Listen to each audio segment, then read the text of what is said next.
So now I have the pleasure of introducing my colleague, Dane McFarland. He is leads our research team at Great Plains, and actually his cube is right outside of my office. And he actually often makes me laugh, and for those of you who know my laugh, that Dane usually does that to me. I'm going to put myself on mute so that doesn't happen. Thanks, Dane, for joining us. Yeah, thanks, Diana. So thanks, Anders, for that great presentation. I think there's a lot of similar themes that we're going to be talking about. I think Anders talked about the full operation, CapEx, OpEx, and customer charging model. I'm going to be focusing really on the OpEx, the operational costs of DC fast charging stations. So about a year ago, Great Plains Institute and Drive Electric Minnesota released our study on DC fast charger economics, focusing on utility rate schedules and how feasible it is to break even on investments for DC fast charging stations. So one of the things that really guided our focus on DCFC is that looking to future mobility needs in highway corridors, electrified public transit, ride-sharing fleets, autonomous vehicles, but even just advancing passenger vehicle EV technology, that DCFC stations are going to be necessary where and when vehicle operators need to charge quickly. So the table at the bottom here shows level 1, level 2, and then level 3 DCFC stations, just comparing the voltage, the wattage, and the time it takes to charge. So level 2 might take from an hour to 350 minutes. At wattage is anywhere from 3 to 20 kilowatts. And then once you get to level 3 DC power, you're really jumping up anywhere from 50 kilowatts all the way up to 400 or even greater kilowatts. And that results in a charging time from 3 to 24 minutes. So we're really looking at, if you're on the road, if you're on a highway, and you stop at a DC fast charging station, you can charge in 20 minutes rather than an hour to 4 hours. Looking ahead over the next decade, as we have more EVs on the road with a longer driving distance thanks to their batteries. According to the National Renewable Energy Laboratory, longer driving distance and more vehicles means we need higher capacity at each station. So according to their modeling, at about 70 miles between stations and 150 kilowatts per plug, so level 3 plugs, if we have 10 million EVs on the road by the end of the next decade, let's say, according to their modeling, we'll need 8 plugs per station at some of these high traffic corridors. Now, 150 kW over 8 plugs, that's more than a megawatt. That's 1.2 megawatts at each station. So we have to start thinking about the hosting capacity of the local distribution infrastructure, as well as what levels of demand, because if you get all 8 plugs charging at once, that's quite a bit of demand, even if you have just 1 or 2. And that's what we looked at in the Midwest for our analysis. We zoomed in on the M2M corridor, so from Minnesota to Michigan, shown on this map in red. And the green dots on this map are current DC fast chargers. Now, this is maybe about a year old, so I'm sure there's plenty more now. But this is the coverage when we looked at it. So along that corridor, just looking for basic gaps, just where you can go a long time on that M2M corridor without a DC fast charging station. We identified a handful of cities where it might work well to have a station somewhere within 10 miles of that city center. Now, as many of you know, there's quite a bit of different electric utilities in each state. This map, every different color is a different utility. So if you're a charging station developer and you're trying to plan your business model for installing and operating a charging station, you need a business model for each one of these colors, each one of these territories. This includes investor-owned utilities, munis, and co-ops. Each of those having a different rate schedule. Oftentimes they're pretty close or in the same range, but sometimes they're quite different. So in our analysis, we took those 10-mile buffers around each city, and we identified each of the IOUs, munis, and co-ops operating within that area. We kind of, through the Drive Electric Minnesota participants, we gathered feedback from developers on what are typical costs and business models for these charging stations. These aren't exact, these are averages, and not all of our participants could really publicly disclose, but you'll see at the end of my presentation, we have a tool that actually lets you adjust specifically to either your business model or something that you're considering. And then we looked at 50, 100, and 150 kilowatt levels, and then utilization scenarios for these stations from let's say a half a charge a day, so that would be an average over a month, and then from 1 to 10 charges per day. And so putting all this together, we built a financial model for each charging station, and we gathered the utility rate schedules from each of the territories in our buffers, and we put it together. How would a charging station perform financially at varying charges per day of utilization under each of these rate schedules? The green on these maps are where a charging station would break even. And on this map, it's for a 50 kW DC fast charger level 3 at 1 charge per day. And the red areas are where that charging station would not break even over the course of a year of operation. Moving up to 5 charges per day from 1, you can see back to 1 up to 5. You get an expansion of basically financial feasibility with more green areas breaking even. And then with 50 kW up to 6 to 10 charges per day, you can see pretty much every utility rate schedule in our study region allowed a financial break even at the 50 kW station. But moving up to 150 kW, and here we're back at 1 charge a day, you can see it's not as great of a prospect, especially at 1 charge a day. Now that's not a very high utilization, but in some areas it's a good day if you get one charge at your station. I'm sure there are many stations that have much more frequent use even today, and that'll be increasing into the future. And that's why we looked at 7 to 10 charges per day.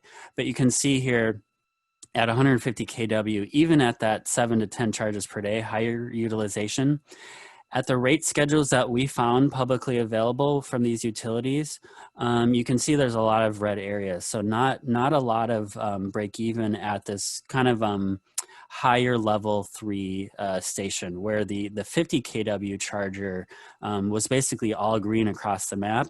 The 150 kW charger had a much more difficult time breaking even just under the basic rate structure from these utilities. Now, why is that? We zoomed in, like I said, on the operational expenses of these stations, providing that electric service to customers through the minutes of charging at the station. And on the operator side, you're going to be paying, like Anders mentioned, you're paying for the volumetric, the amount of energy that you're consuming, but also the level of energy you're supplying, so the level of demand. So at 50 kW here, the blue bars are the demand charges we would see over the course of a year at increasing levels of charging utilization. And the orange is the volumetric, so the amount, the kilowatt hours that you're consuming over the course of the month. And you can see that the lowest utilization, even at 1 charge per day, still sees the maximum demand charge. You're still paying for 50 kW If you're under many utilities, if you're incurring 50 kW demand just for 15 minutes of 1 month, that's going to be your demand charge. So that doesn't change over the course of increasing utilization. Moving up to 150 kW, that share of that demand charge out of total electrical costs increases. So you know, with 50 kW, it could be half of the expense to maybe just a third of the expense at high utilization. But as you increase the wattage or the capacity of that level 3 charging station, the share of that demand charge becomes much more significant. And then even going up to 350 kW, maybe this is a single 350 kW plug, maybe it's a combination of multiple level 3 plugs. That demand charge grows to become really the most significant, probably 90% plus of that electrical cost. Looking at that in a slightly different way, basically what we were just looking at was the total cost, but then looking at the share of costs, so the actual percentages, including fixed costs. So you know, capital investment, cellular networking costs, the cost of the operating system that runs the billing for the customer. At 50 kW, it's a pretty healthy mix, even especially as you increase the utilization, you have an increased share of costs from the other sources. But moving up to higher capacity, 350 kW, that share of that demand charge remains the most significant cost. Another way of looking at that, as you're increasing in your wattage, this share of demand charge, each 3 of these lines would be the share of demand charge at 1 charge per day, 5 charges per day, and 10 charges per day. And you can see that that grows significantly over your power level. So what our goal of our study became, you know, what are the ranges of demand charges that would be appropriate or that do exist for the current rate schedule? So what do the current rate schedules look like for the range of demand charges? And then what range works? What range of demand charges would break even? This is the feedback we got when we presented our initial findings. Basically, well, where do you go from there based on our identification of demand charges being a significant component? You don't have to understand my chicken scratch scribbles on this board, but basically this is just to show that we kind of did our own research and thinking about the relationships between the different costs. And what we ended up was with a graph that looks like this between profit and loss. So finding an area of profitability versus an operational area that might incur a financial loss. Based on the relationship between a utility's volumetric charge, the dollars per kilowatt hours of consumption, versus the demand charge, the dollars per kW. And that dollars per kW looks like it's getting cut off here. But basically, if you're to the left, the lower left of this dashed line in your relationship between your demand charge and your volumetric charges, you're in an area of profit. But if you are on the upper right of this line, you are in an area where it's much more difficult to break even. And then looking at the data we gathered from all the different rate schedules and mapping those out on a similar axis, we interestingly found that the data out there really did kind of follow this diagonal line here. So these dots each represent a different utility graphed in an area with the energy charge per kilowatt hour on the y-axis and the demand charge dollars per kW on the lower axis. And then the size of each dot represents the amount of the fixed service charge for that utility. So we mapped these out, basically the areas of profitability or financial feasibility for 2 charges per day, 3 charges per day up. So this goes from smaller utilization on the left up to higher utilization on the right.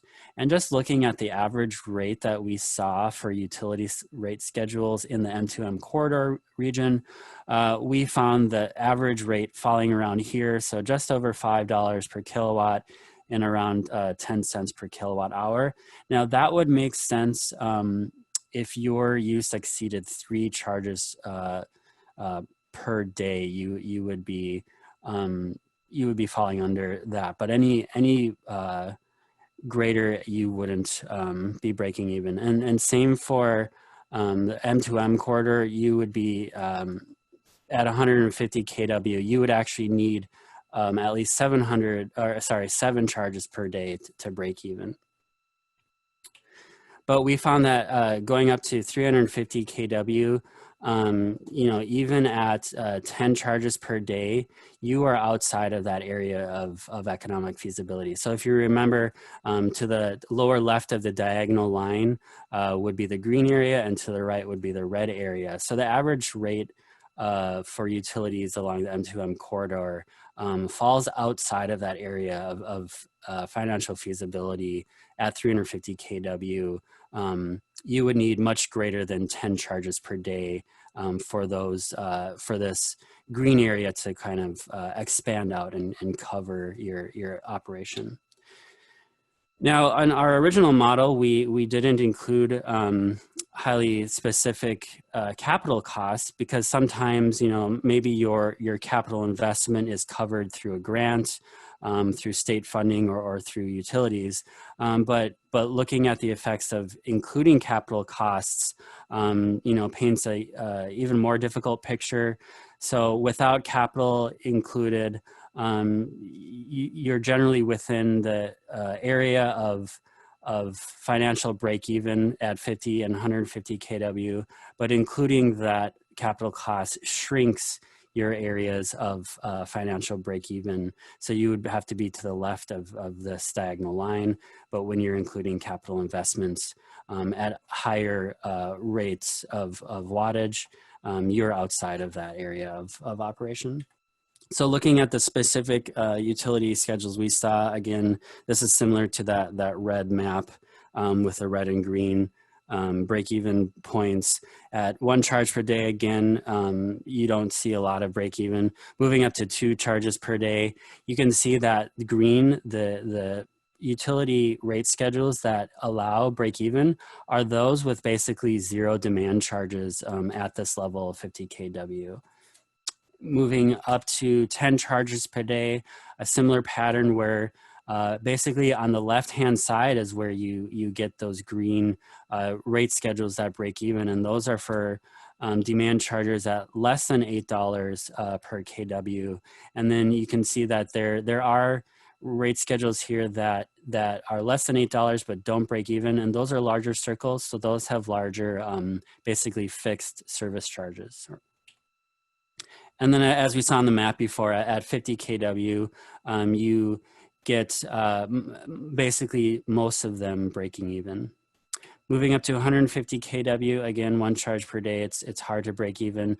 5 charges per day, you get more, again, those rate schedules that don't have a demand charge. And then 10 charges per day, fewer rate schedules allowing break even, but still a healthy amount at 150 kW power capacity of the charger, and 10 charges per day. Basically, demand chargers at less than $6 per kW would allow that break even. But moving up to 350 kW, again, like you saw on previous slides, it's a less rosy picture. 2 charges per day, again, those rates at $0 per kilowatt demand charge breaking even. 5 charges per day, you're still hugging the left axis here. And then 10 charges per day. There's only one rate schedule that would allow a break even at something other than $0 per kilowatt demand charge, and that's about maybe $2.25 per kW. So this, based on what we heard from participants of Drive Electric Minnesota and a few other groups, demand charges are a serious concern because these are such high electric capacities. one of the solutions that we saw as just a case study, you know, Xcel Energy has what's called the rule of 100, which limits the demand charge to basically taking the energy use kWh and dividing by 100 hours. So you're kind of dividing your energy use by 100 and limiting the amount of demand that's being billed to you to that. And that really helps significantly reduce the financial burden from that demand. And I think it's trying to reflect that if energy use is not actually that high, because as you saw earlier, you might be at 150 kW, but you might only be charging for 15 minutes. So maybe the actual impact of that is not actually that big. You know, you have industrial facilities and manufacturing plants that are operating at high wattages, but they're operating at many hours per day. You know, they're running 24/7 as much as they can, and that does have an impact. But if you're running a charging station just for 15 minutes, maybe that's not having as big of an impact on the local distribution or transmission grid, and maybe that demand charge isn't as appropriate there. So looking across the country at other studies, you know, the Rocky Mountain Institute recommends that while utilization rates are still low for these stations, reducing or eliminating demand charges for public DCFC market is consistent with good rate design principles. Recovering utility costs can be done through volumetric rates on tariffs that apply to DCFC. But as the utilization rates of DCFC increases, the utility could then reduce the volumetric rate and then increase the demand charge. So at least while utilization in the next 5 years of these stations is low but growing, can we make rate schedules that shift the costs towards the volumetric energy consumption for now and not the demand charge, and then kind of flip that balance as utilization increased. So can we create low rates for DCFC that are installed in overbuilt but underutilized areas of the grid in order to increase the efficiency of that existing infrastructure and build EV charging infrastructure at a low cost? And then where demand charges are deemed necessary, let's recover only location-specific costs of connection to the grid, but not upstream costs of distribution circuits, transmission, or generation. And finally, the Rocky Mountain Institute recommended that demand charges should reflect demand spikes that are coincident with system peak loads, rather than charge utilization that might occur during low impact periods. So that was basically one of the major findings of our study, was that you know, these demand charges are built to reflect the system cost of heavy loads during heavy use periods or system peaks, but maybe that's not always the case for a DCFC. You might be charging at any time of the day. Maybe it's only for 15 to 20 minutes. So maybe it doesn't have as big of that grid impact that would rationalize the need for a high demand charge. So to explore these cost dynamics, GPI built a DCFC calculator. You can find this if you go to betterenergy.org, which is our website. Go to search DCFC calculator, and you'll find easy enough just one result. There's a blog post that we wrote summarizing some of our research findings here, and then allowing you to use this DCFC calculator. And then you can actually click here to go to the full version. And then I'm going to turn on wide mode here. So hopefully this is big enough for you to see. Basically, the financial model we made for our analysis, we allow the user to really go in and change any of the cost assumptions. So looking at the use of the charger, charges per day, what's the rate of that charger? So right now it's at 150 kW. You can bring it down, so you can actually model even a level 2 charger. But you can ramp that up, and you can see the results are changing live on the graph to the right.